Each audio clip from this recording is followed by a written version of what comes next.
செய்து ஆற்று வெள்ளமது அனுப்பிய காலமது. நாற்று நடுகையிலும் நமக்கு ஓரிடம் எடுத்து சேற்றின் மத்தியிலும் செடிகள் வளர்த்த காலமது.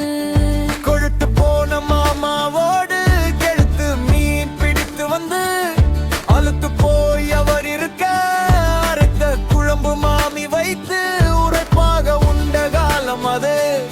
தென்னை மர ஓலை வெட்டி தரை மீது போட்டு விட்டு வெள்ளை நிற நாய்க்குட்டியும் பல்லை காட்டி பட்டி விட்டு குத்தரிசி தோற்றோடு குடமிளகாய் கறி சேர்த்து மாலை நேர உணவென்று மாமி தந்த காலம் அது. குத்தரிசி தோற்றோடு குடமிளகாய் கறி சேர்த்து மாலை நேர உணவென்று மாமி தந்த காலம் அது. தண்ணீர் பந்தலில் சர்க்கரை தண்ணீரும் குளிர்ந்த மோரில் நறுக்கி போட்ட பச்சை மிளகாய் துண்டுகளும் சீவி போட்ட சின்ன வெங்காய தண்டுகளும் உச்சி வெயில் எரிக்கவே உள்ளம் குளிர வைக்கும் மாரியம்மனின் தேர் திருவிழா மனதை மயக்கி காலம் அது. முற்றத்தில் காயும் புழுக்கொடி எல்லை